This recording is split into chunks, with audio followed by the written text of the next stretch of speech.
say she want hood nigga. I keep the perk by the pound. The trunk stay bumped and y'all know we run the town. Hood nigga.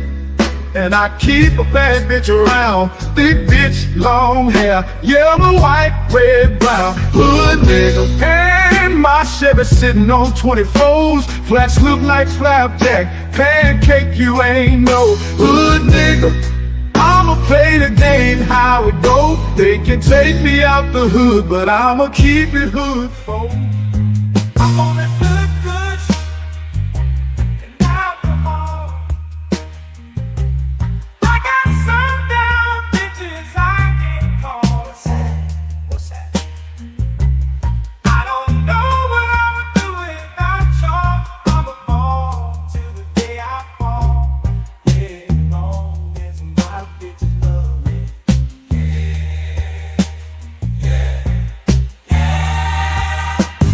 I can give a darn about no hate long as my bitches love me. I can give a darn about no hate long as these bitches love me. I can give a darn about no hate long as these bitches love me. I'm on that.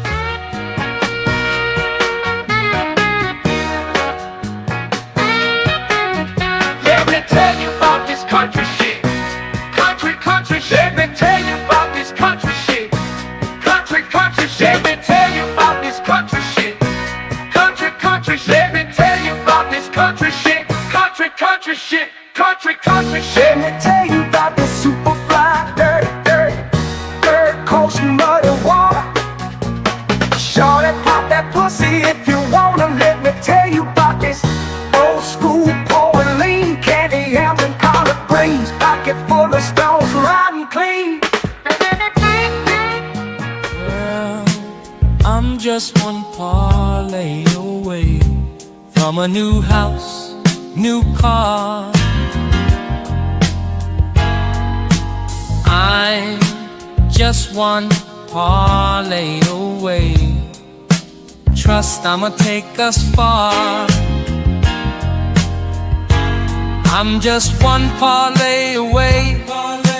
One parlay away. One parlay away. Oh, I took the Chiefs on over. Took my homes on yards. Everything is going good so far. Lakers beating the Knicks. Spread is only 6. 2 minutes left in the game, baby. I'm about to hit. Ow!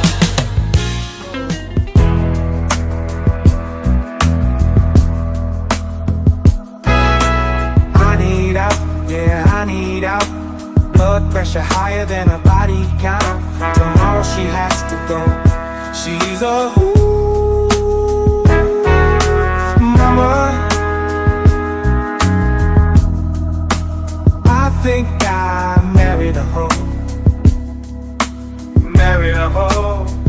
I said, mama, I think I married a hoe. I made a mistake, mama. No, oh no. I want you. A man can't do nothing for you. All these hoes ain't loyal. All these hoes ain't loyal. These hoes ain't loyal. These hoes ain't loyal. Well, I was walking down the street, feeling kind of neat, when the wind came out your butt and blew my wig off. Oh, it was a sight to see, my hair flying in the breeze, 'cause the wind came out your butt and blew my wig off. People started laughing, they couldn't believe their eyes, as my wig flew through the sky. Oh, what a surprise. Tried to catch it, but it slipped right through my hands. 'Cause the wind came out your butt, and now it's somewhere in the land. Oh, wind came out your butt and blew my wig off.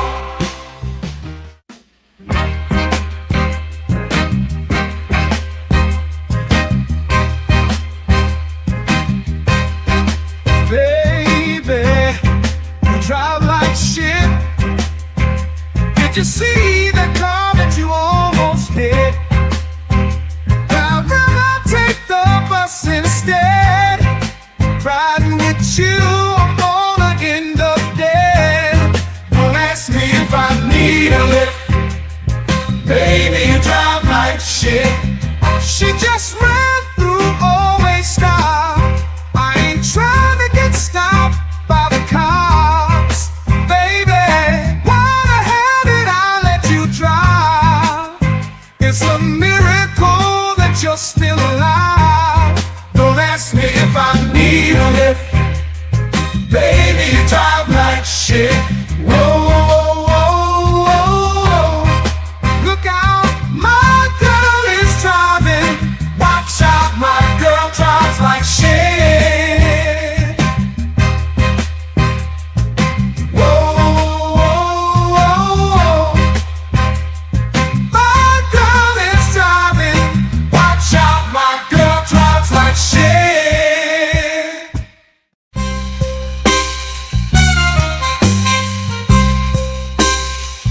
Moving ain't over. Heard you think you're tough. Gotta let you know I will fuck you up. I whoop that ass, talking all that shit, spank that ass till you tap like a bitch. No, I ain't playing. I'm here to kick ass. Whoop that ass. It's time to punch face. I'm the one who brings you pain in the ring. I whoop that ass until the bell rings. Already know that I do not play. Throw a punch like I'm cutting down hay. I whoop that ass every single night. Spank that ass till they stop the fight.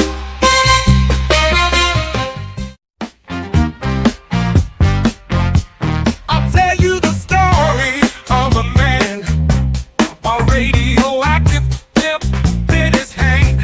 His hand grew 10 times its normal size to help him get his money on time. He knew if the bitch was telling a lie, which was 100% of the time. Superpowers to make a bitch listen, then get her naked with X-ray vision. Sweep a police station in a single bound, slapping bitches down to the fucking ground. His name was famous across the land. They called him the pimp named Superhand. Oh shit, yeah, his pimp named Superhand. He had powers no other pimp had. Oh fuck yeah, his pimp named Superhand. That motherfucker was super bad. Asking for dinner ain't asking for much. You had one job and still fucked it up. Sometimes you gotta learn respect. I use my pimp hand to correct. It's called a big slap, slap. Come get your face.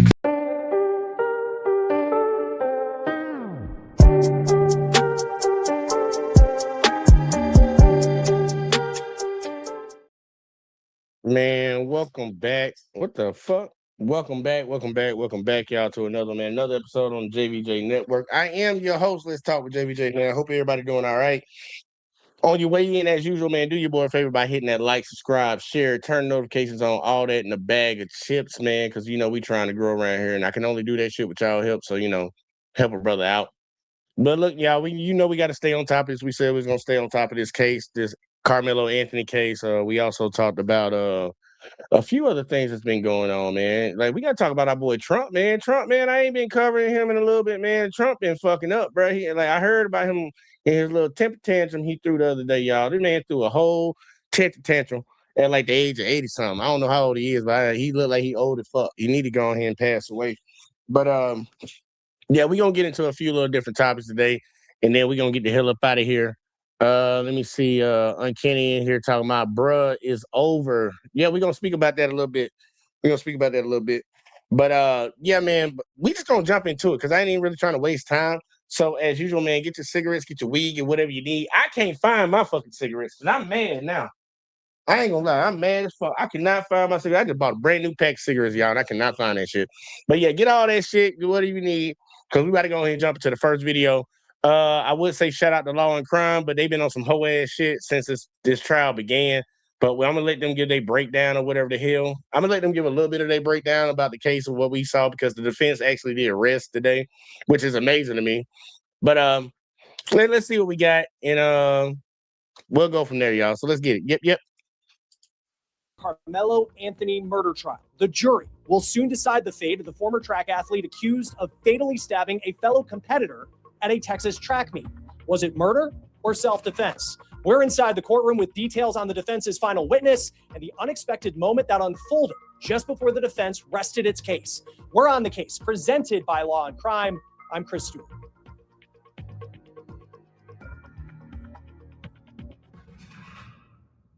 All right, hey guys, real quick before we get to the big developments in this trial today, I need to tell you about this app called Upside. It gets you cash back on everyday purchases like gas, groceries, and takeout. All you do is download Upside for free, claim an offer at one of their 100,000 plus locations, then pay like you typically would with your card. After that, verify the purchase, and you get real money back. I use it when I pump gas, or maybe I'm doing takeout one night. I search for offers on Upside first, then after I spend, money appears in my app, and I just transfer it straight to my bank. Upside's frequent users earn an average of $254 back a year. So to start getting your cash back, click the link in the description or scan the QR code and use promo code OTC to get an extra 25 cents bonus on every gallon on your first tank of gas. Planning to publish your book? You could reach 3 billion more readers. If you've written a book and you're thinking about publishing it, you have to watch this video. Hi, I'm Sarah from Spines, the fastest growing publishing platform in the United States. If you want to give your book the best shot at success, there are a few things you need to know. The world has opened up.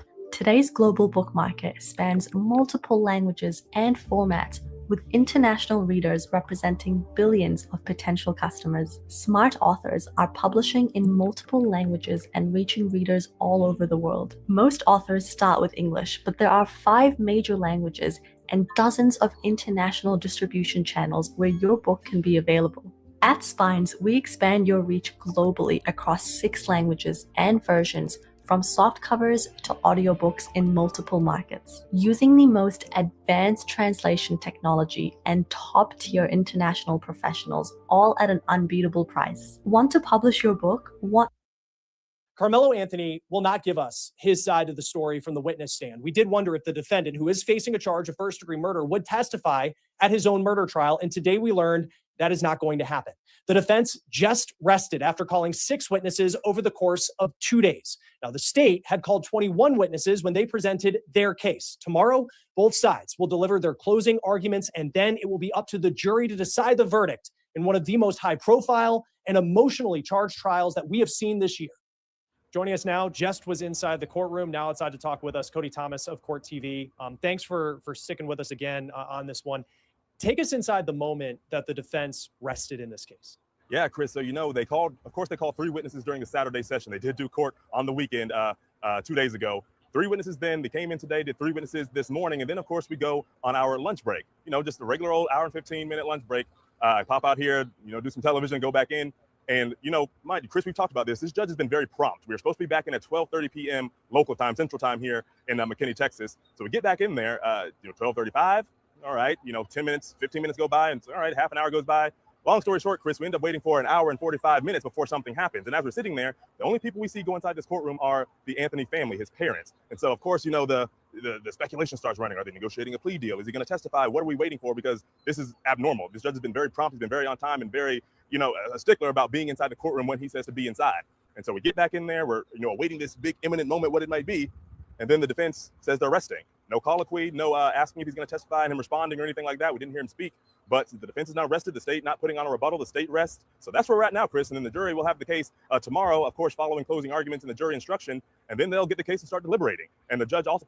And y'all see, they talking about like how they it's kind of weird how this stuff transpired. Like you would have thought they would have brought more witnesses, they would have had more people to come up and actually give their account. It's like, dude, what kind of defense did y'all pay for? Pointed out that they will be sequestered, meaning they will not be able to go home for the duration of this deliberation period. They'll deliberate as late as 10 or 11 p.m. the judge said, and then if they decide to call it quits, they go back to a hotel to which the hotel's televisions and phones have been removed out, so they can't have access to news stories and things like this. So it'll be a very interesting thing, Chris. But it was definitely a surprising moment that they rested pretty early. We expected this trial to go through Friday or Saturday, which it still could. We don't know how long those deliberations could be, but here we are on Monday, just the fourth day of testimony, and both sides have already rested. Yeah, I think it was roughly 21 witnesses for the prosecution, and it was over like 2.5 days that they presented their case. And then you have a total of 6 witnesses for the defense. They started to present their side of the story on Saturday in the afternoon. And then here we are. I mean, we're recording this just before 3 o'clock Central Time, and they're done. What stood out to you today? I know they called a couple of track athletes to the stand as well as a police officer. Walk us through one of these final witnesses and what they mean for the defense in this case. Yeah, again, 3 witnesses here, Chris. The police officer was really short. It was only 10 or 15 minutes. And the point that he pretty much made is that it is not illegal to carry a 5.5 or below a 5.5 inch blade knife into a stadium. While it might be, against school policy, it's not criminally illegal. The blade has to be less than 5.5 inches, though. So he pointed that out, and that was pretty much the crux of his testimony. But one of the witnesses today, Chris, one of those athletes. And y'all see how he tried to gloss over that? Y'all see how he tried to gloss over that? Like, he didn't really say nothing, man. He just said, bringing a knife to the school. I know a lot of people in the comment sections were talking about how that's illegal. I actually had a back and forth with a guy about this. And all he had to do was just Google the law in Texas. And he chose not to. But he wanted to argue with me nonstop. And supposedly he's a former Marine, just like me. I was like, dude, I'm highly disappointed in you because you're supposed to look at information and then form your opinion afterwards. Nah, he ain't give a fuck about none of that. He was like, yeah, it's illegal to bring a knife on campus. I'm like, okay, whatever the fuck, dude. Whatever the fuck you talking about. But they kind of killed the whole argument that they were trying to make it seem like he had an illegal weapon. Because y'all know that's the same thing they tried to use that argument with the 14-year-old. I keep forgetting that young man's name, man. I keep forgetting his name. I know it started with a C. But shout out to you, brother, man. Rest in peace on that. That's the real shit. But that's what they tried to use against him. Well, he had a gun. Well, it's illegal. He ain't old enough to have one. That's what they were trying to play on him. He had an illegal knife to try to get an open and shut case. It's like, nah, bro, it's not illegal for him to have that knife that he had on campus. It's not. It's not against the law. Who was there was testifying, of course, about the rain. Everything we've heard about this rain, and as part of the defense narrative as to why Karmelo was under that tent, trying to get out of the rain, which, makes sense. He talked about when the rain started, him, Karmelo, and like 2 or 3 other students went to the dugout, a baseball dugout that's right behind the stadium to get out of the rain. He said they were only there for a few minutes before a coach came and told them they couldn't hang out there. And then as they were walking back from the dugout, this student says that his coach, he was on the 4x1 relay, told them to go warming up. And so they all go there. Did that motherfucker say a dugout while he's talking about track? I could have sworn he just said dugout. To get out of the rain. He said they were only there for a few minutes before a coach came and told them they couldn't hang out there. And then as they were walking back from the dugout, this ain't no dugout on no track field, y'all. Just so y'all know. Student says that his coach, he was on the 4x1 relay, told them to go warming up. And so they all go there, him, Karmelo, and everybody else go down to the field to start warming up. And he says, they're doing their thing, stretching out, running up and down the tracks, just warming their legs up and everything. And then he says he sees Karmelo go up into the stands. And, him and Karmelo, he knows him. He's known him for a while. That's, his friend on the track team, a teammate. And then he says he's out there warming up and he starts hearing some sort of commotion under the memorial tent.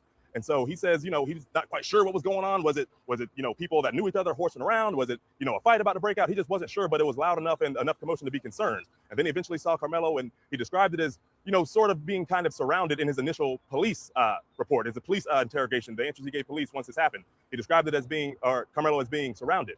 So he walks us through how he was walking towards the bleachers from the grass, about the 40-yard line he said he was on, towards the bleachers, just to see what was going on. He's turning back to see if his teammates are realizing what's going on.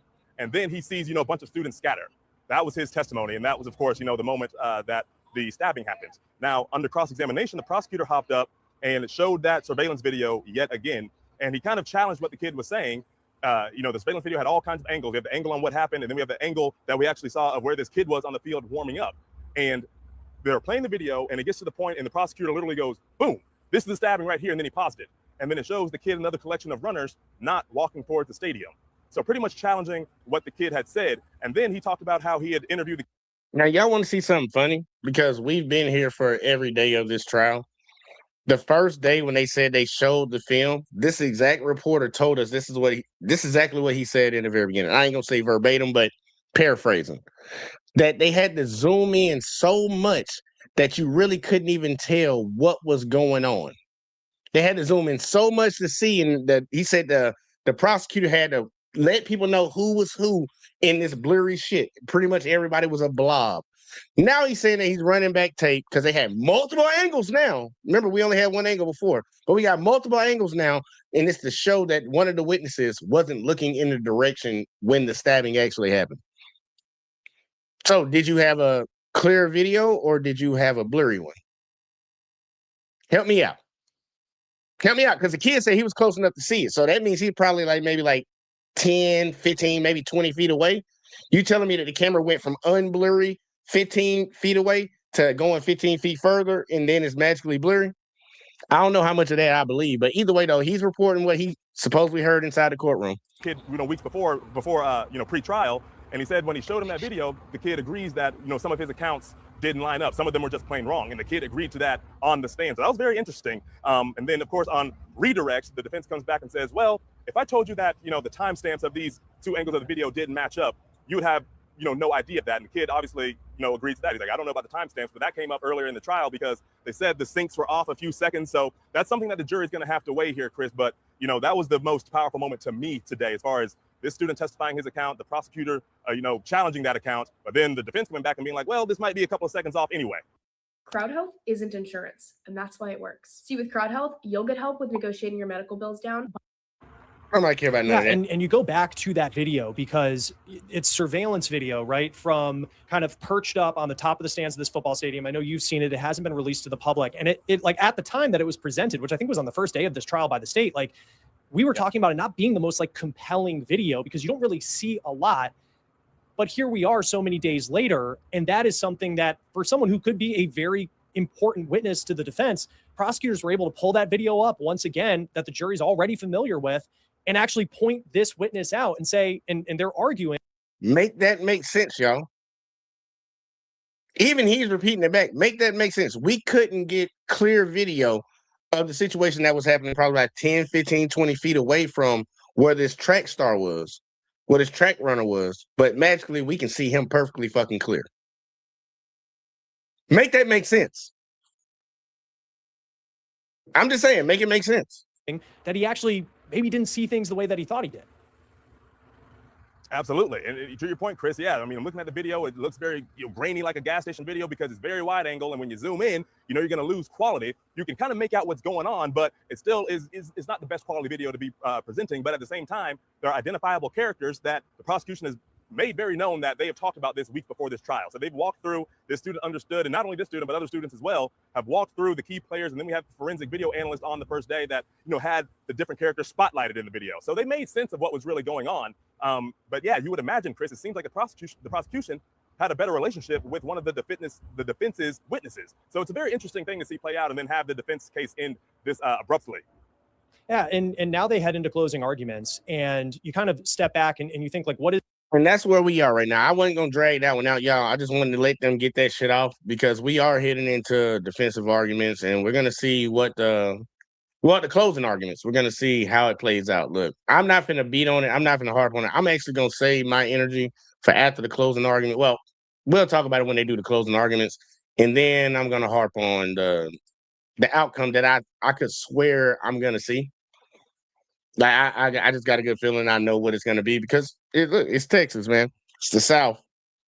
White kid, black kid, majority white jury, no black people on it. I think we all know how that's probably going to go. But either way, though, we're going to slide off, man. We got to shout out to Dark Brandon, man. I ain't did them in a while, man. The title of this video, y'all, is Cheese, Crackers, and Karmelo Anthony. Very interesting title. Cheese, Crackers, and Karmelo Anthony. Let's see what we got, y'all. Let's see what we got. I ain't got it up there. I got it muted too. About the Karmelo Anthony court case. A video recently went viral of a protester out in front of the court where he was chanting, "The only good cracker is a dead cracker." And so the first idea worth exploring is that anyone has the opportunity to be a piece of shit, that anyone has the opportunity to be a racist. So all these people with their panties in a bunch over this act of racism should also have issues with Chud the Builder. However, those same people are making videos about how Chud the Builder is being oppressed. And for that part, y'all think about that. That part. They got an issue with this black man saying what he said. And he said what he said, y'all. He said what he said. They don't have an issue with what Chud did. But either way, though, let's keep going. those who don't know, Chud the Builder is the guy who would go out and provoke people with racist interactions, and he eventually shot someone. Now, with all that being said, you could also look at what he was doing from a different perspective. We're a satirical political channel, and looking at it from that perspective, this was a phrase used against black people for centuries. For this guy to flip it and turn it on white people is a form of satire. Regardless of his intent, we wanted to take some time today and look at people on the right and see how they're responding and reacting to this. And we wanted to do it even a little more different. We're going to look at first someone who's black responding to it and then compare that to someone who's white. And both of these people are going to be on the right. So let's begin with the black guy. This guy's named Tanashi Peter. Let's see what he has to say. He's a big Trump supporter. He's actually a supporter of Israel. This is Expedience Gym Monster 2. And if you're not familiar with Don't nobody want that Expedience Gym shit. Monster, let's Don't first nobody talk want about that. Look, Coon alert, coon alert. for the last several decades, black people, quote unquote, brown people, and these are titles that are used by leftists, right? They're the ones who make everything about color. So then we go through the same paradigm. Black and brown people have been given a pass to be as racist as they desire and get away with it. There has been no sort of accountability around the racism coming from black and quote unquote brown people. And this isn't just in the United States. We're seeing this now happening at a global level, right? And I'll actually eventually tie it into the Henry Nowak case, which I guess just got its own, its own justice served in a way, right? I believe the young man sentenced to life in prison. So, you know. Okay, and so we see him make this argument that black people and brown. But they keep bringing up that incident that happened in the UK between a Sikh and a white kid. And they're trying to correlate it over here to America, trying to say that was the George Floyd of the UK. It's like, dude, no, it wasn't. Brown people have a whole pass to be as racist as they want to be with zero accountability. And then within that same clip, we see him contradict himself. He starts talking about the Henry Nowak case, which did end in accountability. But it's bigger than this, right? They're cherry picking these acts of violence and acting like it's some litmus test for racism in America. It's so much more complex than that. And when you take things out of context, when you don't really want to understand the nuance, the history, and how we got here, you're simply going to put your ignorance on display. And that's what we're going to see in this next clip, where Heavy Duty Country, he's going to be our sample of someone who's white and from the right. We're going to see him talk about the same topic. Let's roll the clip. Remember, I have said the saying, it's not all of them, but it's always them. And people talk about oppression in this country. People talk. Nigga, say what? Hold on, let him say it again. What did you say? I have said the saying, it's not all of them, but it's always them. And people. Oh, this nigga tripping, bro. Hold on. Boy, you don't sit your stupid ass down. Who the f you think you is? Yeah, I don't know what the fuck he got going on. People talk about oppression in this country. People talk about white privilege. People talk about how races aren't really wanting to mix anymore. People are talking how black neighborhoods stay black. What the fuck you talking about? Racists don't want to mix. Them white girls still be trying to holler at us, bro. What you talking about? What are you talking about, y'all? What are you talking about? Them white girls still want to come home and give them some chocolate. In white neighborhoods, stay white. This is the core reason why. And no, it's not fucking racist. It's just the reality of life. I don't want to go and associate myself with these people when they say shit like this. Okay, and so Heavy Duty Country doesn't let us down. And again, you want to start with your strongest argument. And his claim he begins with is, it's not all of them, but it's always them.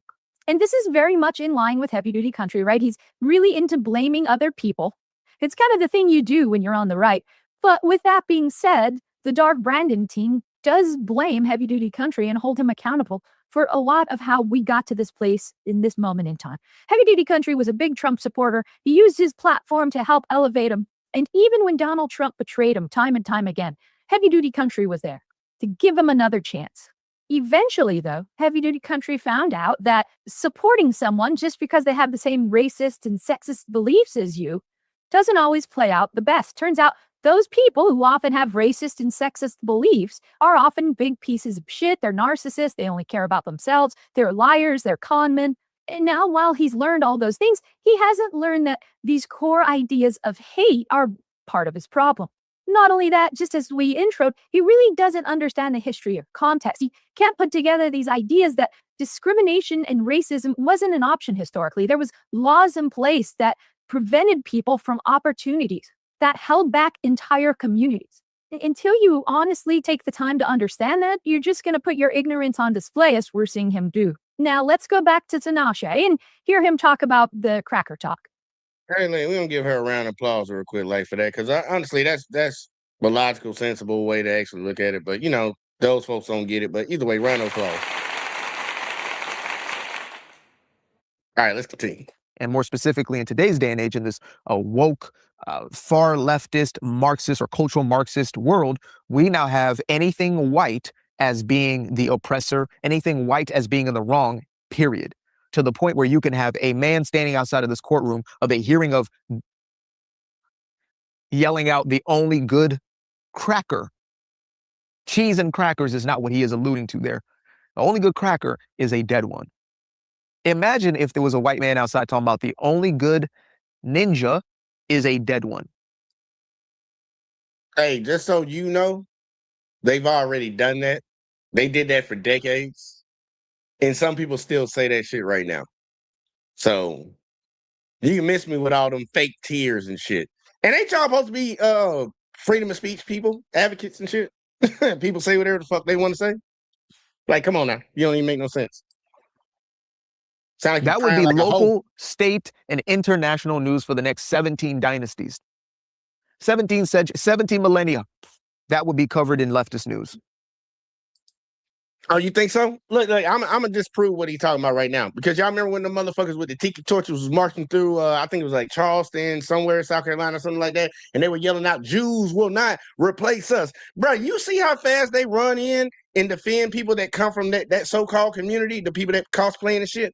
Every time anybody says anything, bro, they try to take Kyrie Irving's basketball career for that. They made Kanye bend the fucking knee. They called everybody anti-Semitic and all that shit. They had more energy for that type of shit. And they still not talking about the Jews will not replace this shit no more. So what the fuck are you talking about? You think this country ever gave a fuck about black people? I mean, y'all, he's black, but y'all gonna find out why he talks the way he talks. Because all skin folk ain't kinfolk. All skin folk ain't kinfolk. I want y'all to see, he gonna tell you in a second, he gonna snitch on himself. And this is why I'm gonna tell him to shut the fuck up. The greatest of hate crimes that ever took place, that ever was. But no, this is like a flyby. We only know it because it's on the internet. They're not showing it on, your news stations out there abroad. So anyway. So we go on to see Tinashe make an argument that white people are cast as the oppressors, but this black guy out in front of this courthouse yelling this demonstrates that he is the oppressor. He goes on to cite his example saying, we're not seeing this all over the news. And from what we've seen, we could be wrong, but from what we've seen the majority of people on the right really taking this guy out in front of the courthouse, this clip, and trying to run with it. And again, it's the same ones who are trying to justify Chud the Builder's actions. So now let's see what Heavy Duty Country has to say about this clip. Group of words that people start needing to get familiar with, and it's called pattern recognition. And it is one of the most important things you can learn in your life, both for your safety, both for your finances, being a parent, all of it. Imagine being able to build anything just by thinking about it. Meet Base 44, a complete AI creation platform made for anyone with an idea. Okay, and so we should pause here. F all that AI shit, y'all. Real quick, right? He's trying to educate his audience on pattern recognition. And so let's use an example of a pattern that Heavy Duty Country missed. Donald Trump went out on Howard Stern and used to talk about how attractive his daughter is. Donald Trump went out and talked about loving grabbing pussy. He was published in magazines talking about how Jeffrey Epstein was his best friend. And yet somehow, Heavy Duty Country lacked the ability to use that pattern recognition to use that pattern recognition to see who Donald Trump really was, to see that he really was Jeffrey Epstein's best friend. Anyways, we all now know what pattern recognition is. Yeah, think about it. They say things, but then when you look at the decisions that they've made in their own lives, like, dude, this dude was a con artist. He was known for not paying people. He was sued for discrimination multiple times. He bankrupted all these companies. Pattern recognition. But then you turn around and supported him and said that he was going to fix the economy in the United States. Like, bro, you're not the person that we need to be listening to. Obviously, you disregard pattern recognition when you want to, and then you try to bring it in situations where it doesn't apply. But either way, let's keep going. Let's see where Heavy Duty Country is going to take it next. If someone shows a pattern, regardless of what they say, regardless of how they're going to change, regardless of what they say their morals are, if they show a pattern, trust the pattern. The pattern we see here time and time again is these people are not morally cool. They're not nice to anyone, including their own race. They think they can do. And remember, y'all, he talking about black people. He talking about black people. Like, bro, we're the most inviting, like, group of people on the planet. Black Americans, most inviting. You want to come to the cookout? Come on over here. White boys start dancing. Everybody get crunk. We get crunk with him and shit. Like, I don't know what the fuck he talking about. We don't like nobody. Bitch, y'all killing everybody around the world. Y'all been doing that for the last, like, thousands of years. Motherfucker, shut the fuck up. We don't like our own. Yeah, we handle our shit between ourselves. We don't get mad because somebody in our community is treating us wrong and go murk other people at a grocery store. We don't do that. I'm sorry we don't do that. Because y'all still do the same shit too. Y'all kill y'all own like a motherfucker. Every group deletes their own group the most. There isn't another group coming into another group and deleting them at a higher number than what that group was already doing. So that argument is just crazy. Black people are some of the most inviting motherfuckers. That's why we get fucked over so much, because we always trusting and goddamn trying to befriend everybody. It's crazy. But I don't know what the fuck he talking about. Whatever the fuck they want. They have no moral obligation to right and wrong in terms of when they can get over on somebody. So like them Epstein files that y'all argued for and argued to get released and shit. And then when Trump told y'all, you ain't my supporter if you still asking about this shit, and y'all just shut the fuck up. No moral compass, huh? Okay. If you say so. Think they're owed something. They think they're oppressed, even though they have all the same rights as us in this country. And they act like this because they feel bad. They feel bad because, I don't know, they can't go get a job or whatever. Dude, I know black people who are some of the most stand-up people out there. Okay, and so we see Heavy Duty Country go on some moral tangent, and he's talking about morally cool. Was it morally cool when you voted for the pussy grabbing guy? You're like, ooh, pussy grabbers, that's what I like. If I have a daughter, I want to make sure all the men in power like to brag about grabbing pussy. Like, everything that comes out of all of these people's mouth is complete and total hypocrisy. Regardless, let's look at some of that hypocrisy on display when Tanashi tries to make his next argument. If we were living in 1930s, deep backwoods of Alabama, Mississippi, or something like that, this would be a different case. If we had this technology back then and I lived back then, I would be telling the story on the other side, right? Of the racist Democratic KK and the other K that is taking black folks' lives and, massacring different racial ethnicities as well as religious. Let's not get that twisted. When I saw the apartheid, or at least heard of the apartheid that happened right before I was born in South Africa, my dad's own history of being born in a time in Zimbabwe's history when it's still Rhodesia, and he was in the first class of about 5 or 6 black males who went to an all-white male school. When I hear that, I'll say, yeah, that's unjust. That was not fair. It wasn't right that you guys were subject to such a thing. And I would have been the guy who, we shall overcome. I would have been that guy too, because wrong is wrong. Hey, y'all saw that? He told himself. He is not a FBA. He is a first generation, possibly child of an immigrant. So he doesn't have the culture, the history of what we have in this country. He has something else. So I don't even know why you're speaking on these issues, buddy. And wrong is wrong. Okay, so a lot to take in there in that clip. And it's a very revealing clip, right? You have to remember, this guy is a diehard Trump supporter. And he just admitted himself he was born in Africa. So if he is even in America, he would be an immigrant. And this whole... Speaking on black issues, like, bro, this ain't your issue. I understand we black as a group, like as a whole group, but there's a delineation that needs to be held. Like, I'm not finna come to Africa and be speaking on African issues. Unless I'm uplifting. I'm not coming over to Africa and being negative. You come over to America and you want to be negative about black folks in America. You don't know what the fuck we done went through. You haven't went through it. And you gonna get a wake-up call. Because you think them folks over there like you. Okay. Why you left your country to come here?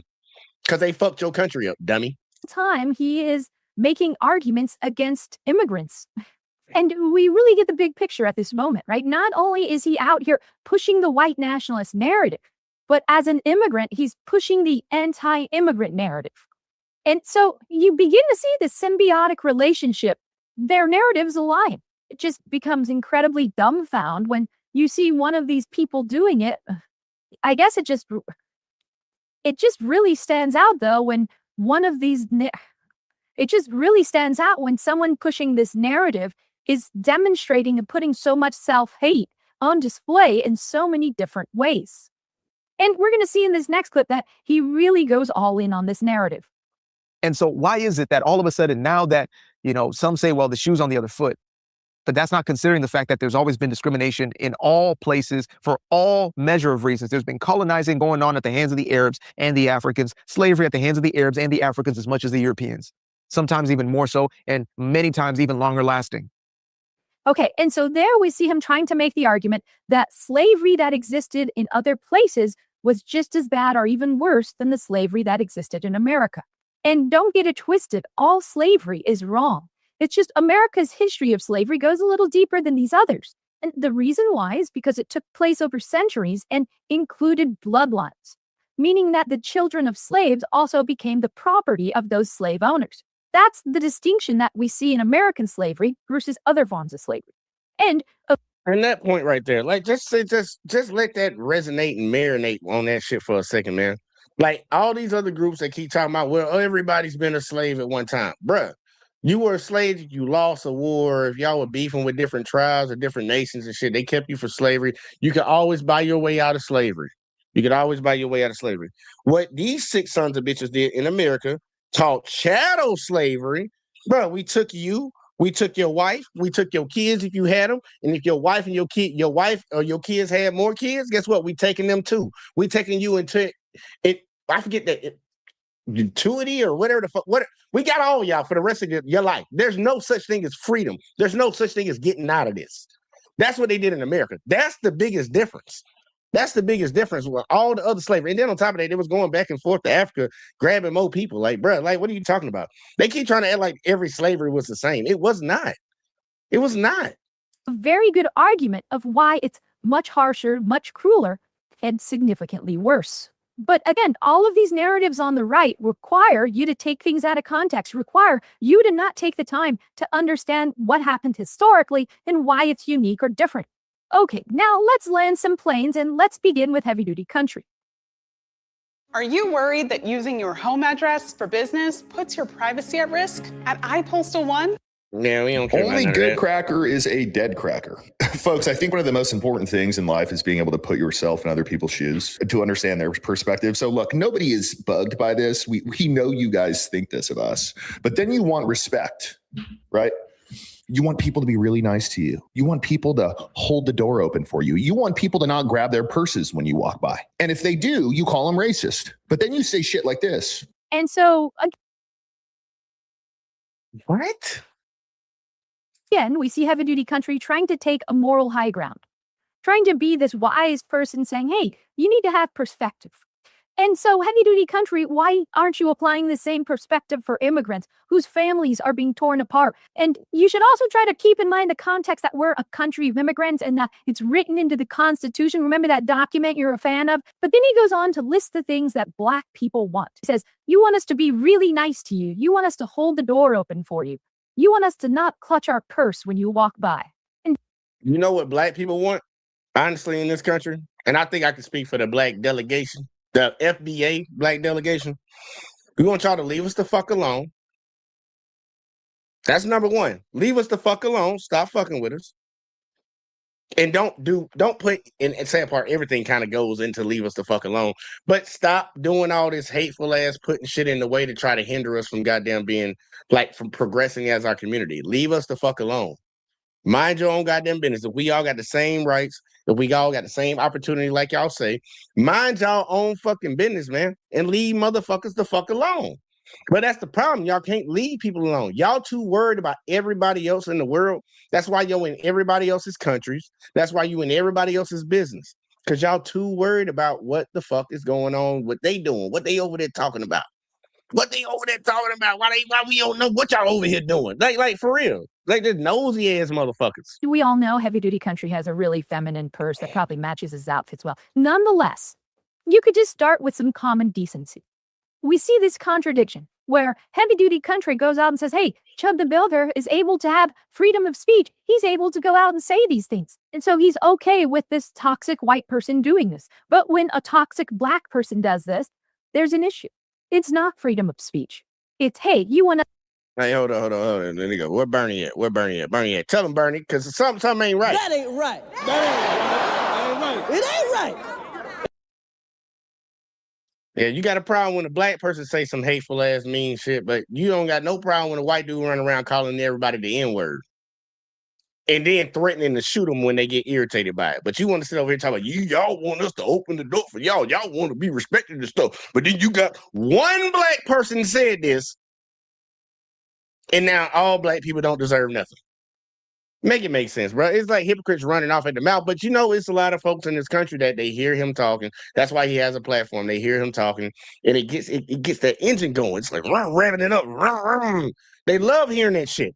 That just confirmation bias bullshit. Has to be nice to you, but I'm not going to do it because of this. And nobody's asking you to be nice. It's just don't be a racist piece of shit. And with that, let's see how Tinashe lands the plane. And it's interesting because he actually tries to come up with a solution. Let's hear what it is. Like, I want the reputation of black folks to be cleaned back up like it was in the 30s, 40s. Man, worry about your own motherfucking people, boy. Like, I'm just saying that right out back. Yeah, I need to get that off my chest. Worry about your people, bro. Like, for real, worry about your Nigerian, wherever the fuck else people you talking about. Don't worry about FBAs over here, bro. Because it wasn't back to nothing like that over here for you. You ain't from here. Your family ain't from here. So you need to keep your mouth closed. And I don't understand why we don't check these motherfucking immigrants that come over here and start talking crazy about the black community, bro. I know the white folks love it because they saying the shit that they want to say that they can't fucking say or they too scared to fucking say. But nah, bro, we need to call and check these weak ass motherfuckers right here, bro. Like, dude, go back to your fucking country and do that shit. Because as soon as you piss off some lily white woman, you piss off some regular old white Joe, they gonna tell you to get the fuck out this country. And they gonna show you better than they gonna tell you. But you gonna come over here and talk against the people that actually provided the opportunity for your black ass to even get here. I don't respect that. That's why it's always gonna be some type of delineation between motherfuckers that come from other countries. I don't care if you black. Like, we all are black. And they will find out eventually that they will be treated just like black Americans are treated. Because they can't tell that you're from another country. And honestly, if they found out you was from another country, they probably gonna treat your ass worse. Because now they were like, yeah, bitch, you ain't even got no rights here. You probably ain't even no citizen. They gonna fuck with you. But keep on arguing for these motherfuckers, bro. They gonna show you. Candace Owens found out. 50s, 60s. Put together people. Good, wholesome people, family-centered people, beautiful family structure, God-fearing people. That's what I want. That's what I desire. And the only way to get back there is a level of accountability and to reverse a lot of this propaganda and a lot of this victim mentality. Woe is me, woe is me, woe is me mentality has got to go. If you continue to use that as an excuse for why you're doing this, misbehaving today, right? You're using your great-grandmama's struggle as a reason why it is that you're a degenerate today. Meanwhile, great-grandma got it together and then her, kids got it together. And now it is. Boy, you don't sit your stupid ass down. Who the you think you is? I just don't understand being a fucking coon, bro. Like, what, you was lame in school and you couldn't get no pussy or nothing, nigga? Like, really? Or you just like money a lot and you figured out this is a good grift? Either way, I don't respect it. Either way, I don't respect it, yo. Nothing but excuses. It is immature. It is childish, and it is entitlement. That's the sort of conversation we need. Not the white man, the white man, the white man. All right, you got to stop buying generic Viagra if y'all over 40. You can get 9 pills of 100 milligrams generic Viagra. 9 pills, y'all. 9 pills if your dick don't work. From Friday Plan. If your dick don't work, you get 9 pills, y'all. If your dick don't work, you can get 9 pills, y'all. They've been advertising like crazy. They trying to get them pills away. And so there we see his solution is, hey, things need to go back to the time of the 30s, 40s, and 50s. This was the time when black people were respectable. And just to put black when they could hang a nigga from a tree and nobody would say a word. Yeah, he don't obviously. Clearly, he's not from here like that, y'all. So he doesn't know American history, Black American history. Well, American history is Black American history. We're intertwined no matter what. We've been here from the get-go. But yeah, he don't understand the history. But either way, I'm gonna let her say it because she probably might break it down. Things in perspective, the 1930s was the time of the Great Depression and Jim Crow, right? Jim Crow laws legally enforced segregation in schools, transportation, restaurants, hospitals, and public facilities. Again, these are laws in place that oppress people, that limit their opportunities in every way, from education to careers. It's also worth noting that lynchings had declined slightly, but they still occurred in these moments in time. And with all of this, right, it's becoming harder and harder to make this content, to see people put so much stupidity on display, to see people push narratives that go against themselves, right? This is an immigrant, a black immigrant out here pushing an anti-immigrant, anti-black narrative. Like, you could not be more stupid.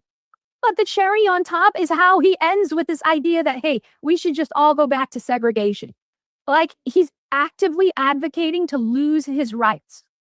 And maybe that's why he's out here promoting Donald Trump, because that's what he wants to. The only silver lining in that we're in a world full of idiots is that those people with half a brain, those people with critical thinking skills, hold a significant advantage in the competitive landscape. So as AI begins to take jobs, it's these morons who can't even put together two ideas, take things out of context, and have no historical understanding whatsoever. It's going to be these people and the listeners they're educating so well that we're going to need to beat out for the job. When the rest of America looks incredibly stupid, it's a great opportunity for you to look really smart.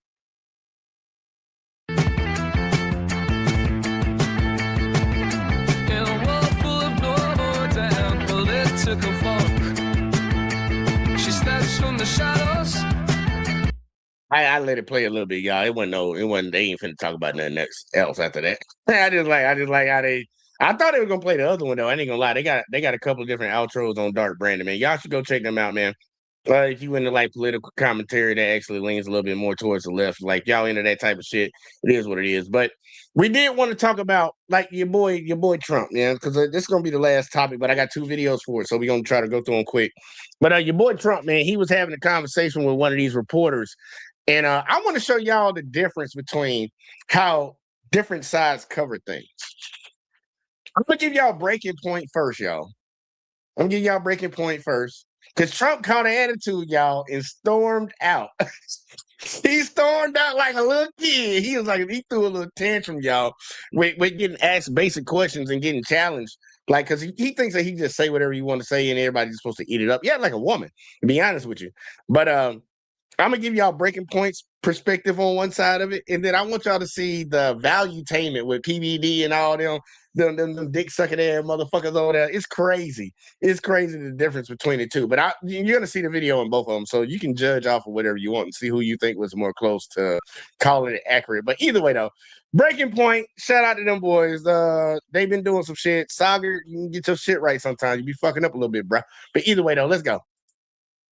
Extraordinary interview, explosive, as Crystal said, in many ways, including the weather, which is genuinely insane. When you listen to this, for some reason, there was a massive rainstorm that was happening around the place that the interview was being conducted, presumably outside. But the one that stuck out more than anything was Trump saying, "I never guaranteed no new wars." Let's take a listen.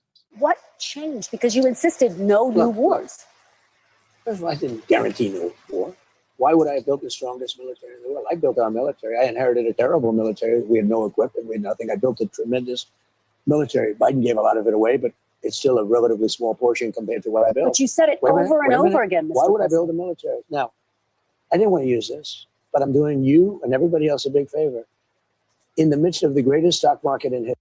Now, y'all hear what he's saying? Like he just denied that he didn't say that he wasn't going to be starting no more new wars. Like he wasn't on the campaign trail saying no more new wars. He didn't do that. That wasn't him. That was somebody else, y'all. That was somebody else that said that shit. He didn't say that. And also, he did it because, like, to prove that he didn't say that, it's because he was, he put all this money into the military. But stock market's high. The stock market's high. I don't know how many y'all got stocks, but stock market's high. History in the midst of the most successful country, because as you know, in the last time we were a dead country, Kristen. I know you're a big liberal, a big progressive. No, I'm just a journalist. It's so easy to become a podcaster with Riverside. First, go to Riverside and open an account. So he says, advertising like a motherfucker. But Trump never said that he wasn't going to start no new wars. So we're going to find out if that was the case, y'all. Never guaranteed no new war. Why would I build the strongest military in the world? Well, just a little trip down memory lane. Here's Trump saying there will be no new war. Let's take a listen. Look at him. He's going to start a war. I said, no, I'm going to stop wars. I'm going to stop them. Stop the chaos in the Middle East and prevent World War III, which is going to happen. World War III. We're closer to World War III than we have ever been. We don't need the wars, foreign lands, countries you've never heard of, countries that don't even want us there. This election is a choice between strength and weakness, competence and incompetence, peace and prosperity, or war or no war.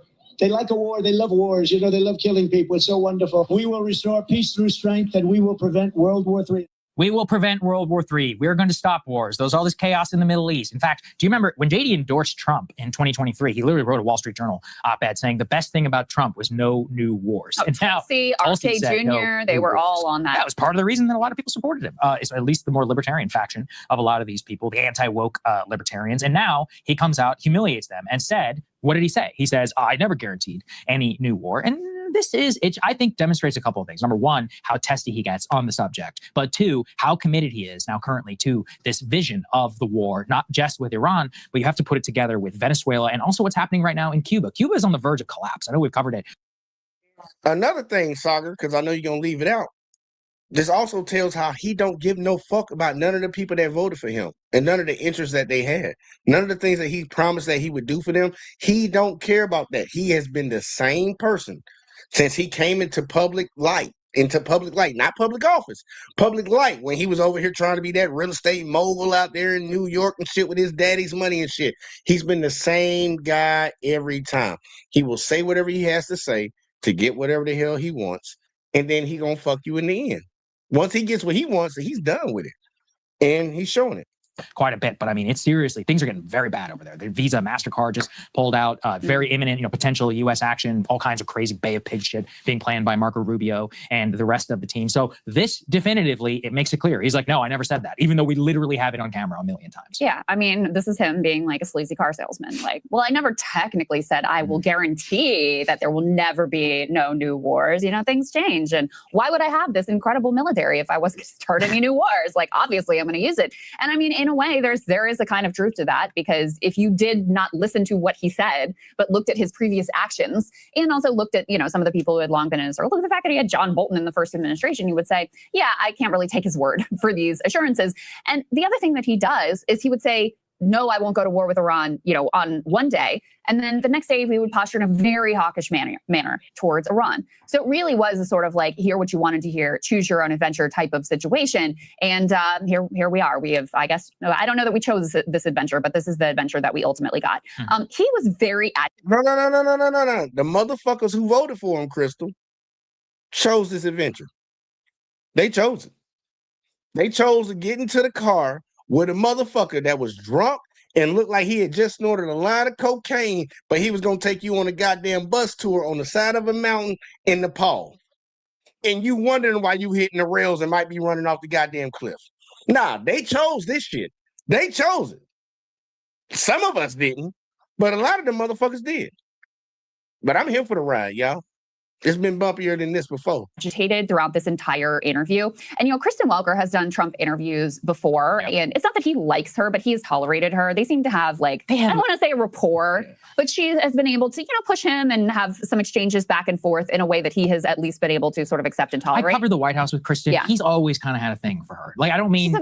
she's a very likable person. Yeah, she's super very nice. Sweet person. On a personal level, she's super nice. But I remember he would always gravitate to her. My theory is because she's on Meet the Press and she's on NBC News. And that's what he And he's loves. such Like, a boomer. he's a boomer. Like for him, he's like, oh, Tim Russert. And, Tim Russert died when I was like 12. But, in Trump's brain, that's, like some that was yesterday. great. Yeah, that was yesterday. Exactly. So for him, he loves like Fox News Sunday and George Stephanopoulos and Meet the Press and New York The Set Times, and the as New York. much as he Yeah, why is he claims. obsessed with the New York Times? Yeah. So anyway, that's just setting the stage. Well, and so I actually think because several times during this interview, he commented on the storm and his hearing is going. He struggles to understand questions that are asked, of him in normal circumstances. So I think his like old man agitation was coming out here. They get into this exchange about, whether the election was stolen previously, about whether the election is being stolen from Spencer Pratt currently in California. And he gets so frustrated and like just completely spazzes out and rage quits this entire interview. Let's go ahead and watch a little bit of this exchange so you can see what. All right, now look, y'all. They about to show the rage quit. They about to show him get up and get the fuck up out of there. And y'all heard pretty much the commentary right here. I'm gonna give a little bit more commentary. Let them give a little bit more commentary after they show the video. But then I'm gonna show you a complete contrast to the other side. And I'm gonna show you how these pussy ass, sick ass, weak ass motherfuckers be talking on the right. But either way, though, let's go ahead and keep going. Happened. What they did to the lives of people, they destroyed people. They sent people to jail who did nothing All wrong. right, just to be very clear, there's no evidence of what you're saying. But let There's me a lot ask you of about Todd evidence. Blanche. Let me ask you about Todd Blanche. Listen to me. Let's talk There's about Todd Blanche. tremendous evidence. There's nothing but. They talking about January 6th, the election, and all that sorts. That just so y'all understand. The election was rigged. It was a dirty election, Mr. and it's President, happening again right now in you've never California. presented evidence. You know that I won an election in a landslide, and I got 94% bad press. But Mr. President, you know why I you've got never that? presented Because you have no evidence. credibility. But you've never presented evidence that it was rigged. Let's keep talking about. I want to talk about Todd You Blanche. have more evidence. There's more evidence than ever presented. Let's talk Your about elections you in went this to country. court. We're like a third world country. But, sir, Your elections are crooked, and you're crooked, and Meet the Press is crooked, Mr. and so is ABC and CBS and. Right. That man got triggered.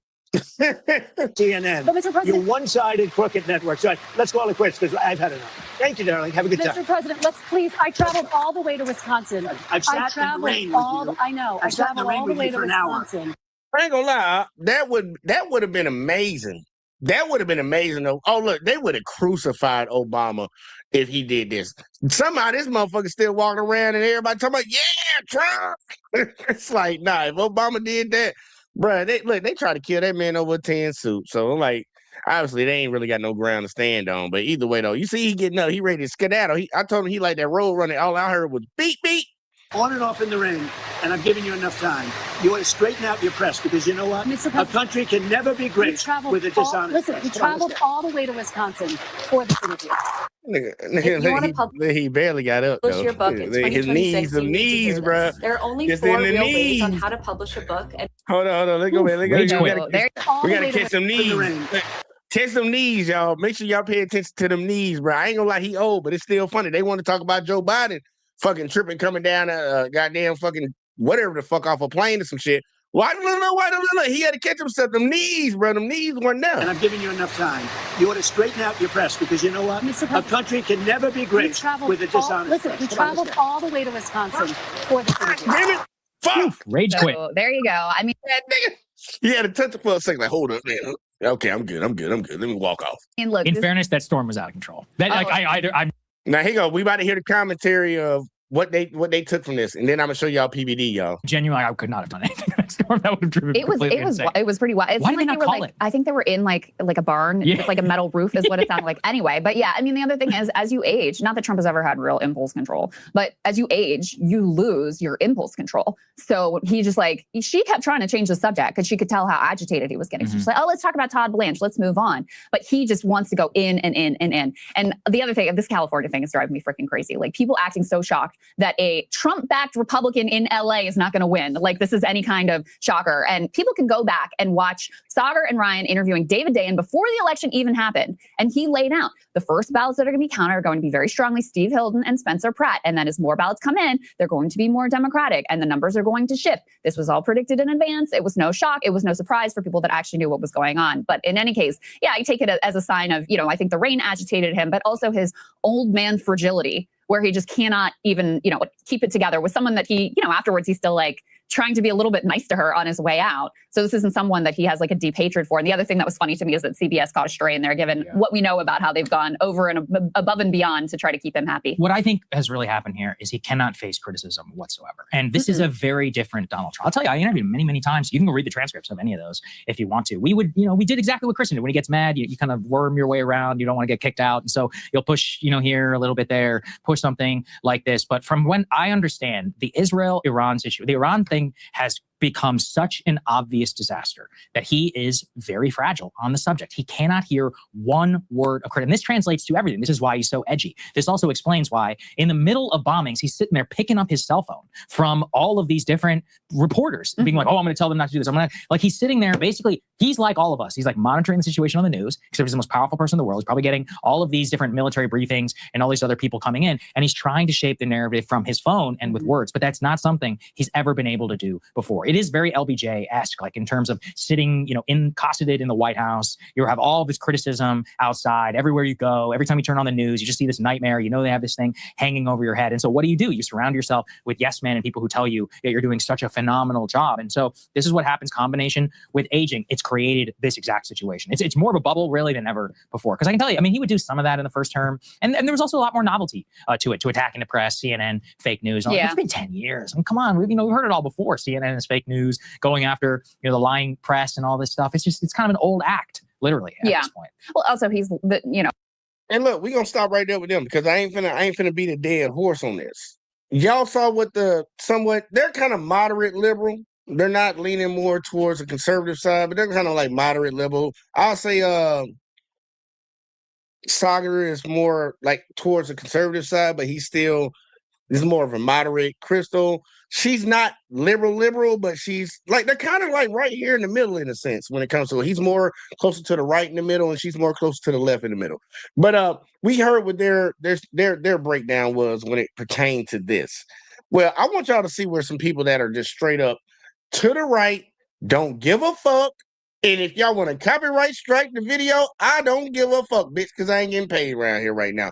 Valuetainment, y'all. C-Dance 2.0 These goofy now. motherfuckers, these goofy ass guys go around. Look, I give PBD his props, man. He makes sure they get paid, bro. He makes sure they get paid on his channel. But, bro, he got some goofy motherfuckers. Bitch, you need to hire me, motherfucker. You need to hire me. Because this motherfucker Adam and these other motherfuckers you got over there, bro. Like, you can call them smart all you want, but I want y'all to see this, bro. I want y'all to see a complete. This is the other side. Because, you can watch. We can all watch a situation, and one person can form this opinion, and another person can form this other opinion. And those opinions are diametrically opposed to each other. Well, I want y'all to see the opposite side of what the fuck we just watched. Because this was funny as fuck when I saw it, y'all. I was like, man, I don't even cover valuetainment, but I'm definitely covering the PBD podcast tonight. So check this out, y'all. And decides to do an interview with Meet the Press, Kristen Welker. She flies out to Wisconsin. Conditions are horrible. It is raining. It is pouring. If you listen to the entire interview, it's tough to listen to at times. Multiple times they have to stop for 5 to 10 minutes, and the president's still sitting there. This was one of the most viral clips on X yesterday because at the end, abruptly, the president gets up and walks out. And I want you to watch this and say, was this the right one? Was it not the right one? The president called Kristen Welker a couple of words. So, Rob, go ahead and play this clip. Let's react to it. Go for it. It was a dirty election, Mr. and it's President, happening again right now in never California. presented evidence It's happening that the right now in 2020 election California. was rigged. Right now, it's look at what's Where's happening the in evidence California. to that? It's The 4 Republicans days are doing well in California. No, they're not. They're dropping fast because it's a rigged election. Let me tell you, it's 4 days, and they aren't even close to coming up with. That's how they count You know the why votes they're in doing that? California. Because they're cheating on the election. Do you have evidence to support All I that? have to do is look.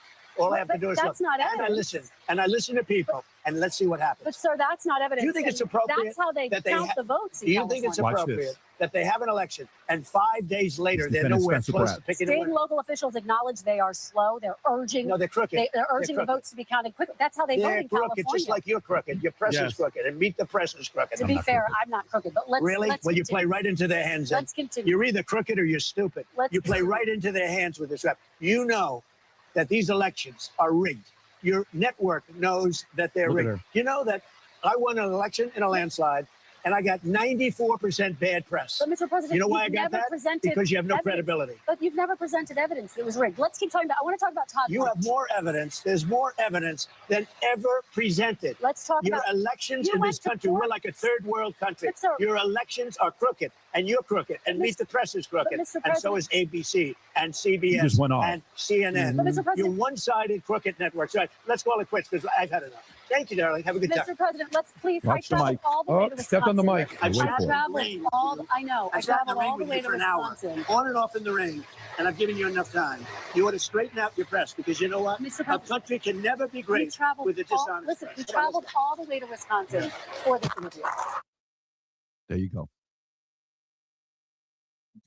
Before they even say what they about to say, y'all, I gotta play it.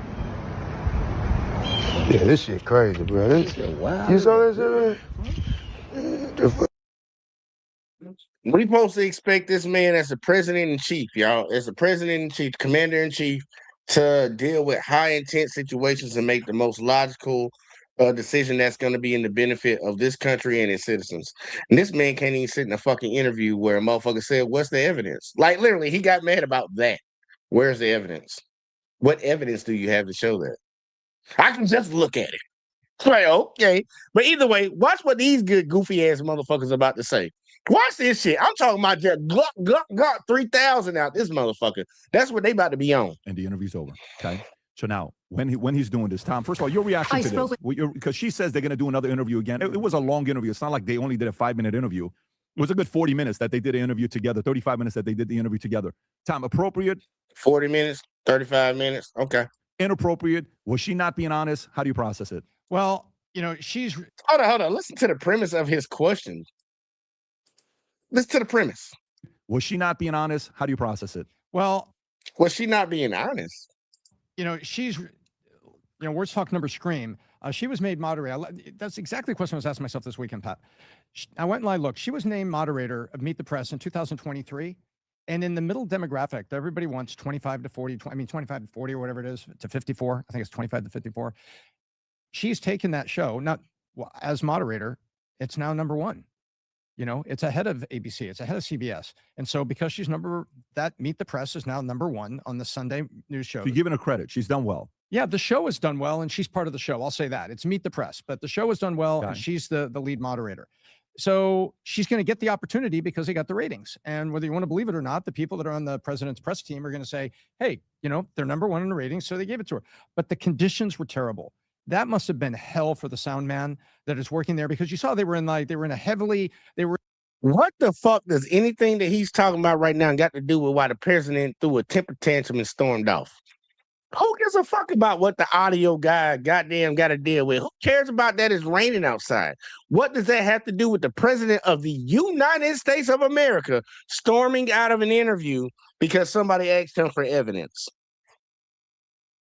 I'll let him continue, though, but I'm still wondering where the fuck that comes in. in a barn or something that had been decorated. It wasn't for the sound that he walked out. No, but I'm saying that's a tough situation to put together a professional piece. But you know, she took... That's on the production side, bitch. That has nothing to do with him and her. Why are you talking about something that's irrelevant? PBD, are you going to get some people in here that know what the fuck they talking about, bro? Are you going to get some people that come in here and say, well, you know, it is the third Sunday on the next Friday, so you know, we can't... It's like, nigga, what the fuck? That has nothing to do with why he stormed off, bro. Everything you just said was irrelevant. Everything he just said was irrelevant to what PBD asked him. This angle that the media takes that I have issue with.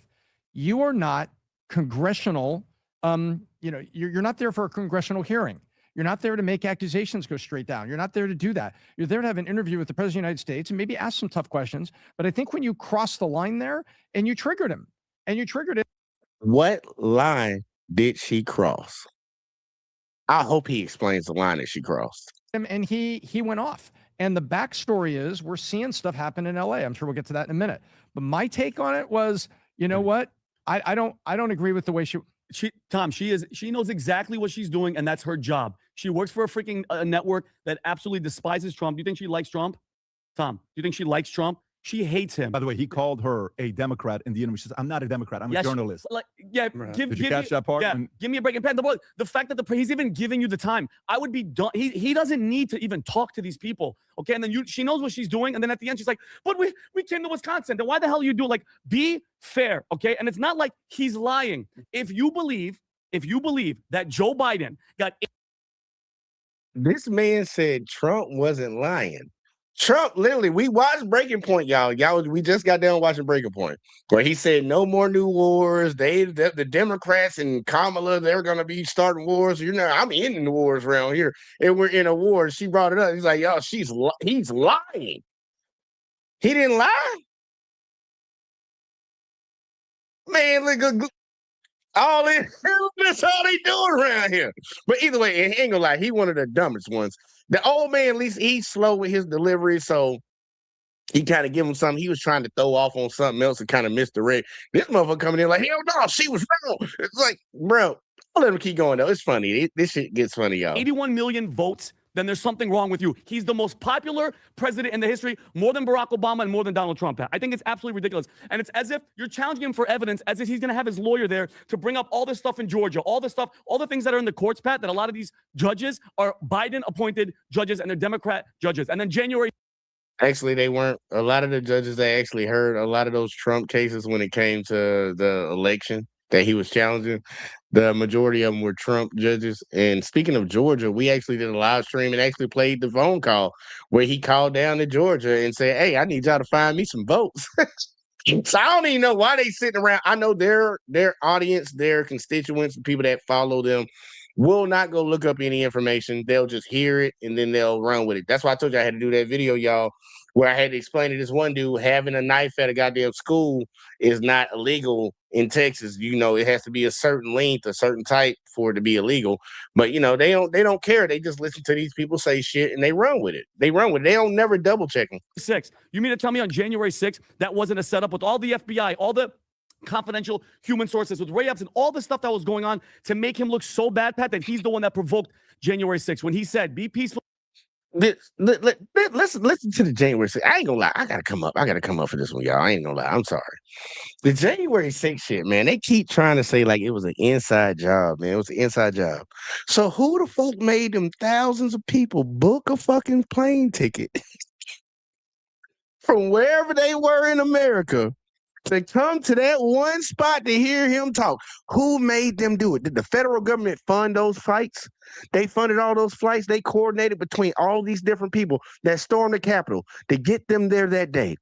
That was what it was? Or did these people organize together with themselves and stormed up there, came up there, and when he said, "We're going to go to the Capitol and we're going to fight," and they took that as, "Oh, this nigga got our back. We're going to storm this bitch. We about to turn up. We about to turn up around this bitch." Because I think that's what it was. But, they keep trying to act like it's an inside job. Nancy Pelosi, let them do it. Okay. Nancy could barely get on her goddamn knee with that kente cloth on. You think she organizes some shit like this? Okay. Keep telling yourself that. Well, go down there and you can protest.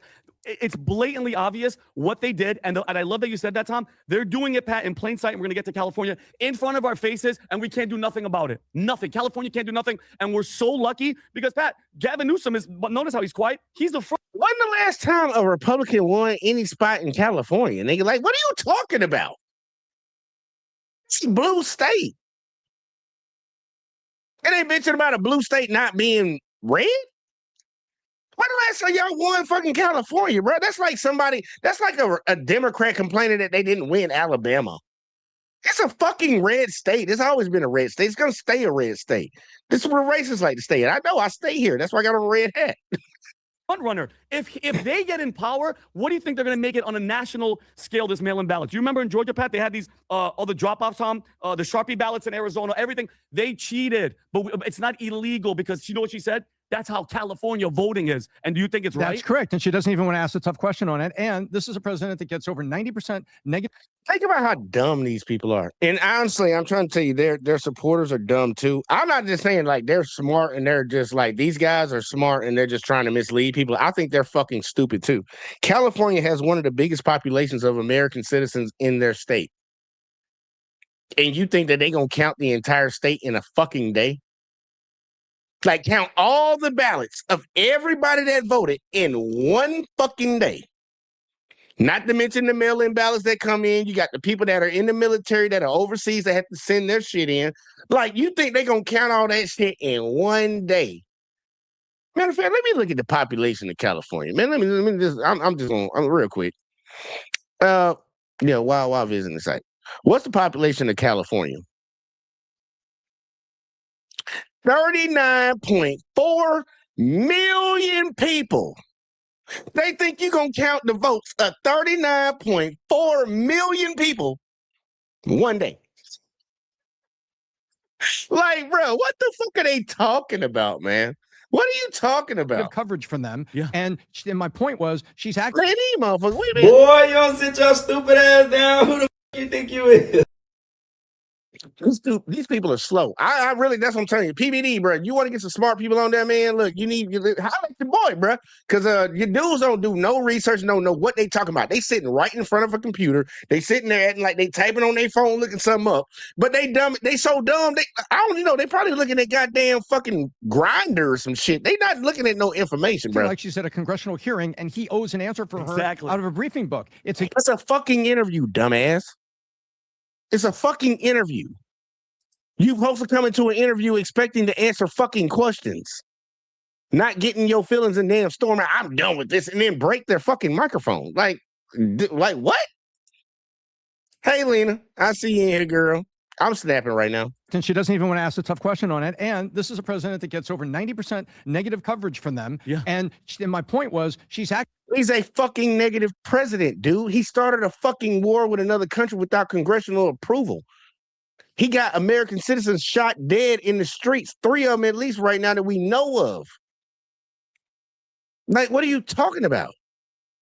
Like she said, a congressional hearing, and he owes an answer for her out of a briefing book. It's a game of gotcha, and she, despite the ratings and everything, so the people that are watching have seen the ratings move, but she is part of the media. Yes, she is, Tom. Adam. Well, I watched the entire interview, and at first, I think we sent a clip on our group chat. Yep. My first reaction was, wow, Trump really looks like a jerk here. And I said, let me actually do my due diligence here. And then I realized this was the last 2 minutes of almost like a 90-minute rain marathon in what looked like a barn in Wisconsin. And the conversation turned, at least initially for the first hour, was very cordial. I mean, he was being fine. And then it kept stopping and starting because of the rain. So what we're seeing is the tail end of him being frustrated, annoyed, and just done with the situation. And that's what's getting the headlines. But what I was focused on was sort of the substantive arguments. So we're perfectly fine with, the rain kept coming down, so he has an excuse to act like a fucking petulant child. Y'all, I don't know if y'all remember a couple years ago. Like, I know y'all not down here in Alabama, but Alabama went and played Georgia, but they played in Alabama, Bryant-Denny Hughes Stadium, and a lot of people in Alabama had an issue because, it's Alabama versus Georgia, SEC football, Kirby Smart, Nick Saban, big rivalry or whatever the fuck. And the Alabama fans were at the University of Alabama saying a bunch of racist ass shit to the black players for Georgia, talking about go back to the project, where is your daddy? Saying racist ass shit like that. And one of the Georgia players actually grabbed his nuts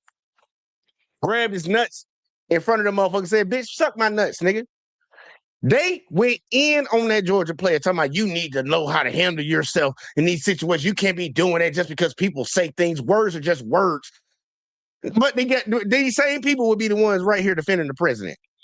He got asked a question and he said something. And the motherfucker said, where's your evidence for that? And he got up and ran out like a little child.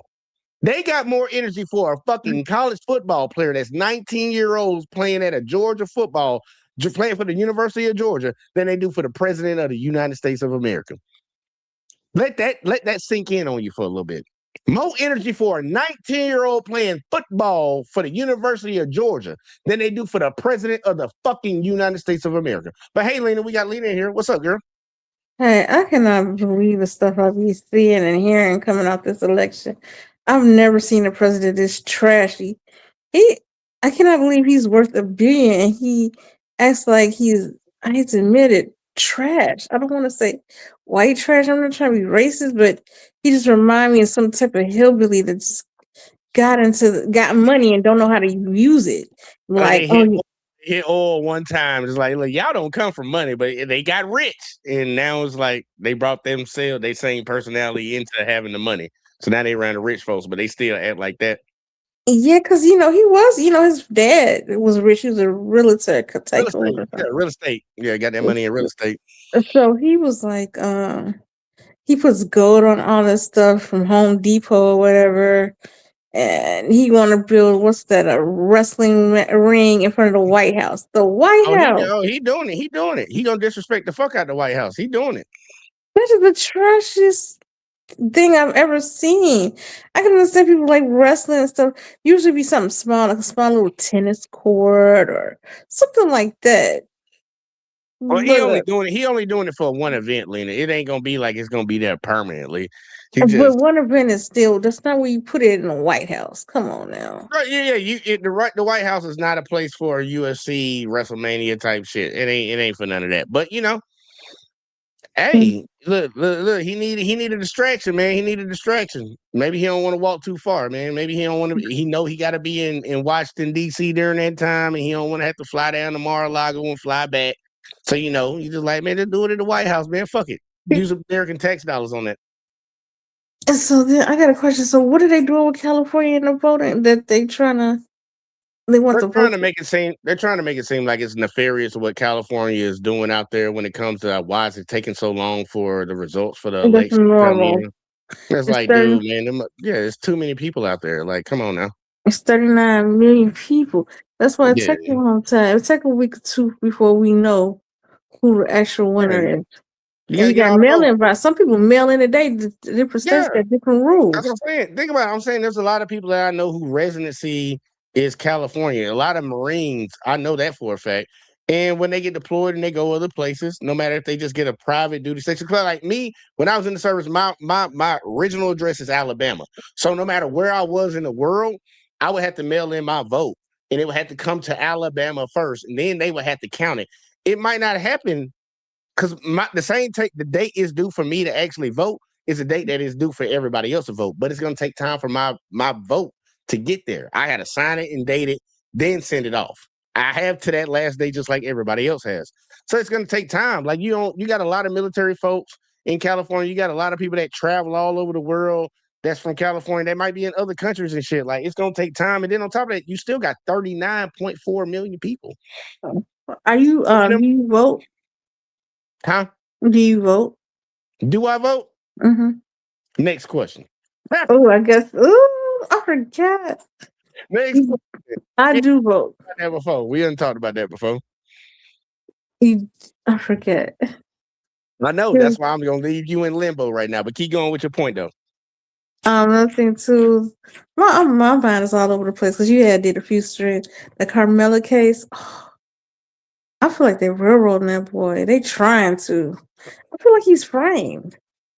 And I was looking at the law. Somebody sent me the law because this black guy, he was saying he's using unreasonable force. That's his thing. But I don't believe they're telling the truth. I think more than one person confronted that boy.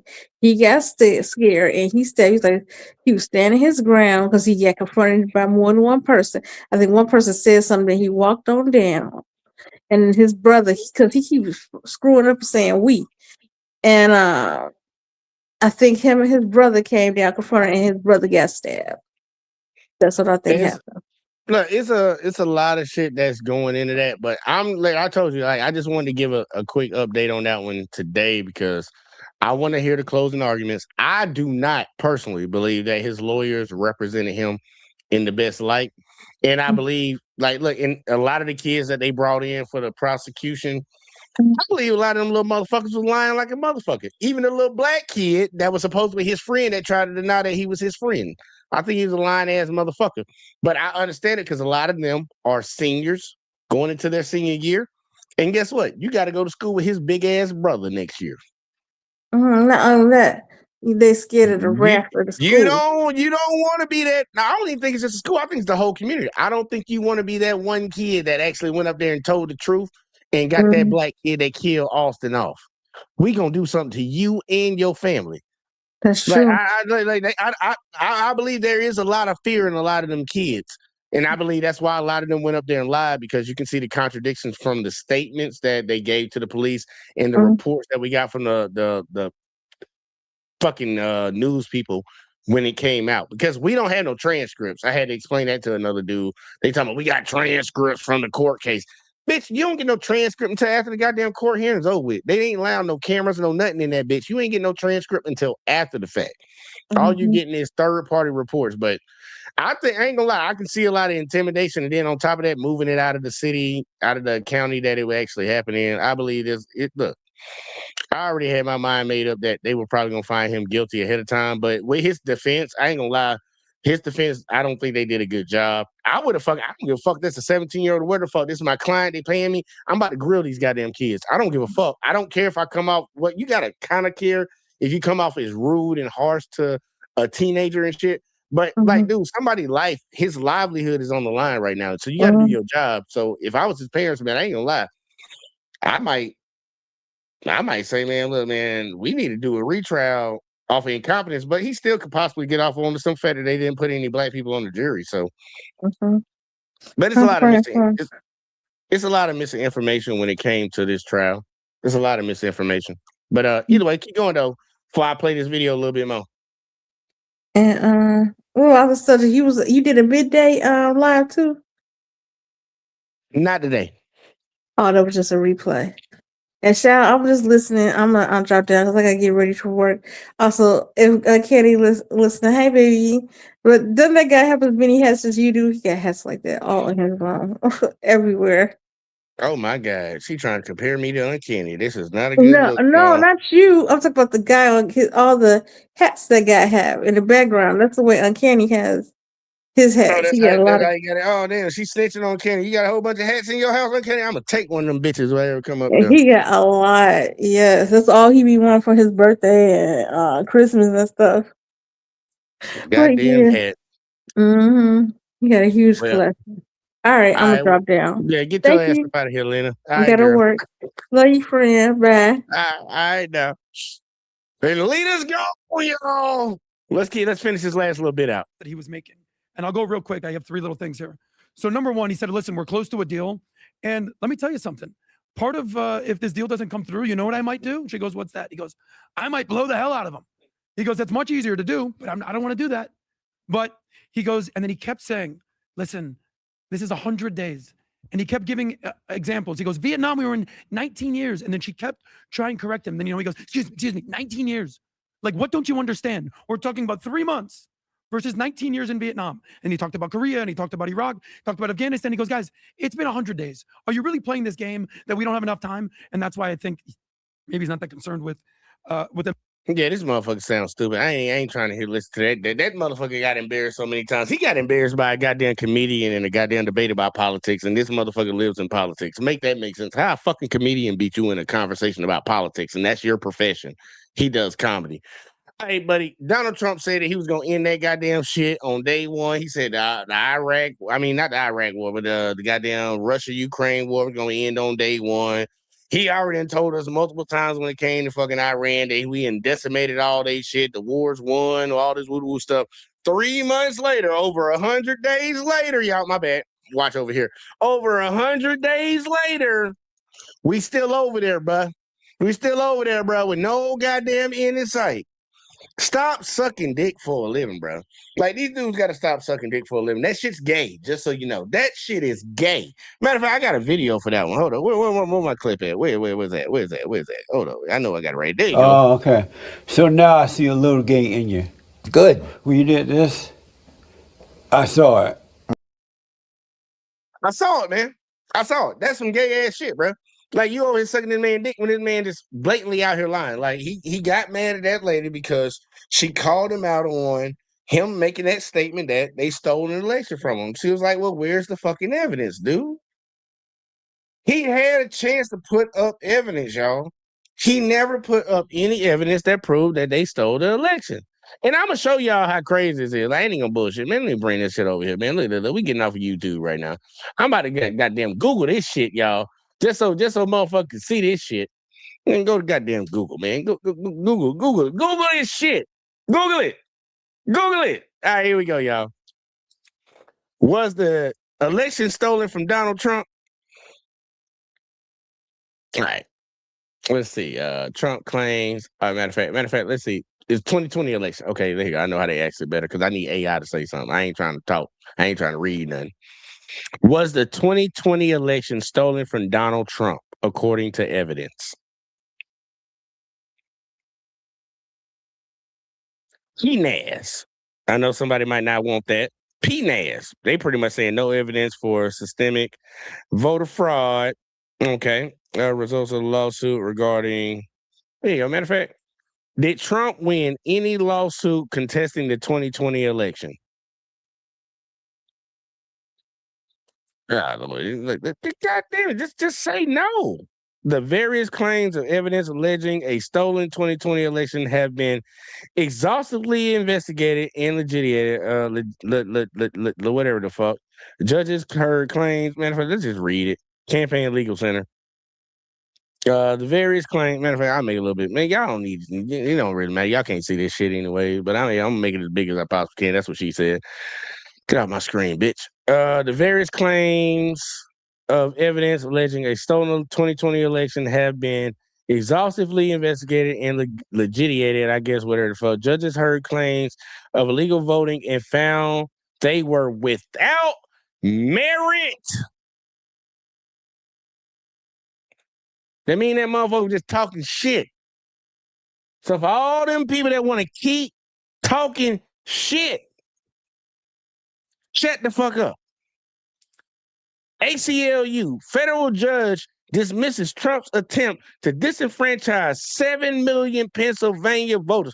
Trump tried to stop 7 million Pennsylvania voters from having their vote counted. But the election was stolen. Can we get over that? Can he get over that? And that's the problem. He can't get over it.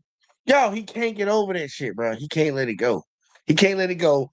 And these motherfuckers on PBD sitting around her acting like that lady just asked him some crazy shit. She didn't even ask him about the election. She didn't ask him about the 2020 election. He brought up California and shit. And then he just had to rope in his election. I was the most popular president and y'all talk so much bad about me. It's like, yeah, because you was out here talking about grabbing people by the pussy. It's like hey, come on, bro. What are you talking about? They just let you do it when you're famous. So I don't get it, man. But look, man, we about to get the fuck up out of here, man. Look, for the Karmelo Anthony shit, and look, we gonna be here for the closing arguments. I definitely need to hear those. And we actually about to start transitioning y'all, just so y'all know a heads up. We about to kick off of these, like get up off of these night streams, and we about to transition to some midday streams. Like we gonna focus on that midday streams because some shit popping off, some shit happening. So yeah, all that in the bag of chips. But yeah, man, I'm pulling for the boy. I don't think it's gonna turn out good for him, man. To be honest with you, I'm not even gonna like try to like put out false hope or none of that shit like that. I think they kind of already had it in for him. And especially with the media reporting what they're reporting, and then you're hearing other sides report what they report, you can clearly see a bias between which side or whatever it is. It's kind of reminding me of like that Johnny Depp and Amber Heard trial, where the people that were on the feminist side, the super liberal, they were reporting that Amber Heard was just a victim. But then you had like the kind of liberal, and then I guess you really couldn't even really say conservative side of the shit, but I guess red pill type side of the shit, which is conservative. They were actually giving you what was actually going on. And it turned out whatever the fuck it was, but y'all know if y'all been here for a while, y'all already know what the fuck that was. But look, man, make sure y'all hit that like, subscribe, share, turn notifications on, all that in the bag of chips, man. Y'all see the channels down here. Make sure y'all supporting everything that we doing right here, man. We trying to grow, share the shit with your friends and all that shit. On some real ass shit, share it with other people, man. Because we about to actually going into this year, shit's about to get a little bit crazier. Now that we almost got to the halfway point, man, I'm about to start doing panels again, y'all. I'm about to start doing panels again. I'm just gonna start putting up some topics, some questions, and have motherfuckers come over here and argue this shit, man. We gotta start talking, bro, because right now this shit getting a little crazy. But that's for the future. We'll get there. Appreciate everybody that tuned in again. Like, subscribe, share, all that in bag of chips. And I'll catch y'all motherfuckers in the next one as always, man.